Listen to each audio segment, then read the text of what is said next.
Exercise 3.2 है भाई।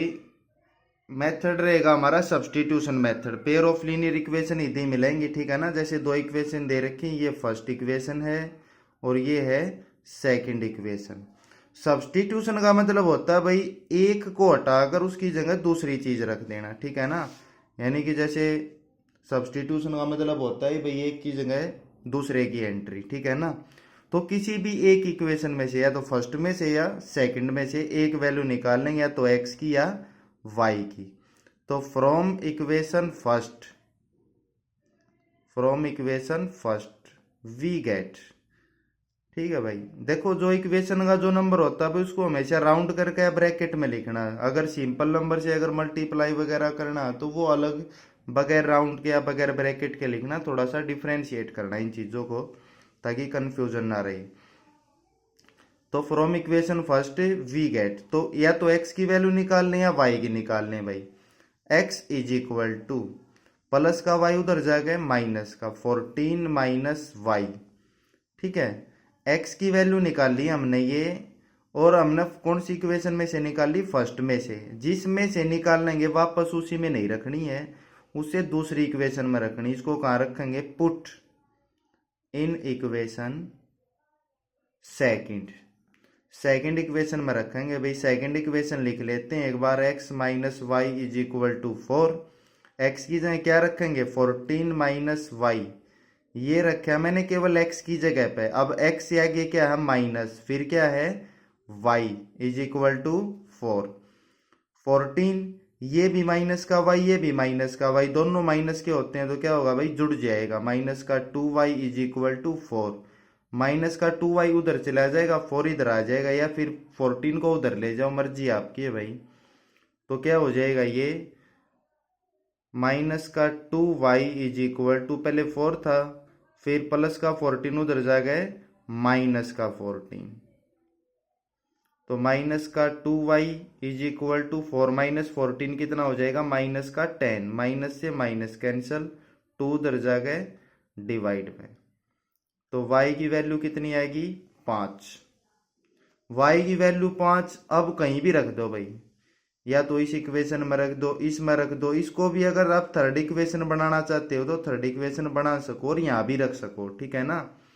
तो put y is equal to 5 in equation third. तो तीसरी इक्वेशन में रख देंगे x is equal to 14 minus Y की वैल्यू कितनी, 5। तो x is equal to 14 minus 5 कितना आ गया, 9। तो y की वैल्यू भी आ गई आपकी और x की वैल्यू भी आ गई, ठीक है ना। इस तरीके से भाई सबसे पहले जो है आप इसको चेक भी कर सको भाई ये कैसी लाइन है, इंटरसेक्टिंग है या कैसी है। जैसे 1/1 a1/a2 1/1, फिर उसके बाद b1/b2 1/-1, फिर उसके बाद c1/c2 14/4। तो देखो सारी वैल्यू अलग अलग आ रही है, तो ये इंटरसेक्टिंग लाइन्स है। इंटरसेक्टिंग का मतलब x की और y की एक एक वैल्यू निकलेंगी, एक से ज्यादा नहीं निकलेंगी। अगले पार्ट की तरफ बढ़ते हैं भाई। s minus T is equal to 3, इसको मान लिया हमने फर्स्ट इक्वेशन। इसको थोड़ा सा सिंप्लीफाई कर लेते हैं भाई। 3 और 2 का एलसीएम कितना आ जाएगा, 6। 2 into S 2s plus 3 into T 3t is equal to 6। 6 divide में उधर जाएगा मल्टीप्लाई, तो 2s plus 3t is equal to 6 6 जा 36। ये आ गया आपकी सेकेंड इक्वेशन। अब फ्रॉम इक्वेशन फर्स्ट, जो सिंपल इक्वेशन उसमें से वैल्यू निकालने की कोशिश करा करो भाई। From equation first we get, तो माइनस का टी उधर जा गए प्लस का टी, तो s is equal to 3 plus T. अब बहुत सारे बच्चे क्या करें भाई, 3 प्लस टी को है ना 3t लिख देते हैं, जो कि गलत है। ये मल्टीप्लाई में होंगे तब इनको हम इकट्ठा करके लिख सकते हैं 3t, अदरवाइज बीच में प्लस का साइन है तो प्लस का साइन ही रहेगा, ठीक है ना। इन चीजों को समझो थोड़ा सा। s की वैल्यू कितनी आएगी, 3 प्लस टी। इसको हम थर्ड इक्वेशन भी मान लेंगे। तो put s is equal to 3 plus T, first में से निकालनी है ना भैया, अब सेकंड में रखेंगे हम इसने। इन इक्वेशन सेकंड रखो, सेकंड के अंदर सेकंड इक्वेशन क्या थी हमारी, 2s plus 3t is equal to 36। 2 into S की वैल्यू कितनी 3 प्लस टी रख दी भाई plus 3t is equal to 36। ठीक है गुरु जी।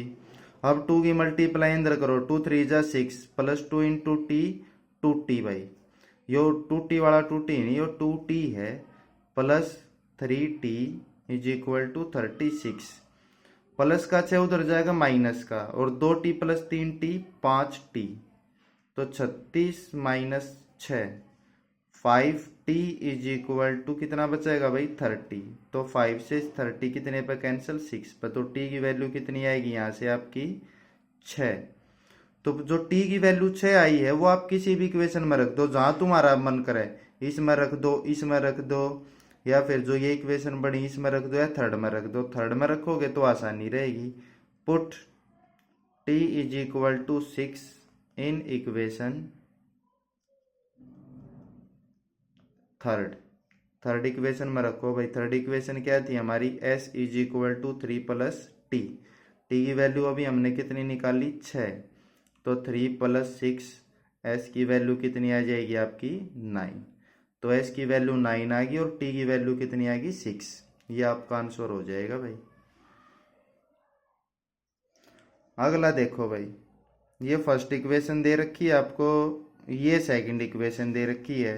तो मैंने ये बोला है कि भाई पहले मोटा मोटा एक बार चेक कर लेंगे ठीक है ना। जैसे a1/a2 करेंगे तो कितना होगा 3/9 1/3 हो गया। फिर माइनस का 1/-3 हो गया ये भी 1/3 हो गया और फिर 3/9 हो गया ये भी कितना हो गया 1/3। तो ये कोइंसिडेंट लाइन होगी। कोइंसिडेंट लाइन का मतलब इसके बहुत सारे जो हैं वैल्यूज होंगी बहुत सारी एक्स वाई की इनफाइनाइट मैनी सॉल्यूशंस होंगे ठीक है ना। तो नॉर्मली यहाँ पे इसको सोल्व करने की जरूरत भी नहीं है। अगर सोल्व अगर तुम करो भाई 3x minus Y is equal to 3 अगर करना चाहो तो अपनी तरफ से कोई भी वैल्यू रख दो ठीक है ना। जैसे 3 इधर ले आओ 3x minus 3 is equal to Y. अगर हम x की वैल्यू 1 रखेंगे भाई x इज इक्वल टू 1 रख दिया हमने अपनी तरफ से तो y की वैल्यू कितनी हो जाएगी 0। तो एक सॉल्यूशन तो ये आ गया। बस हम इस तरह इसको सोल्व कर सकते हैं ठीक है ना। इससे ज़्यादा कुछ नहीं करना।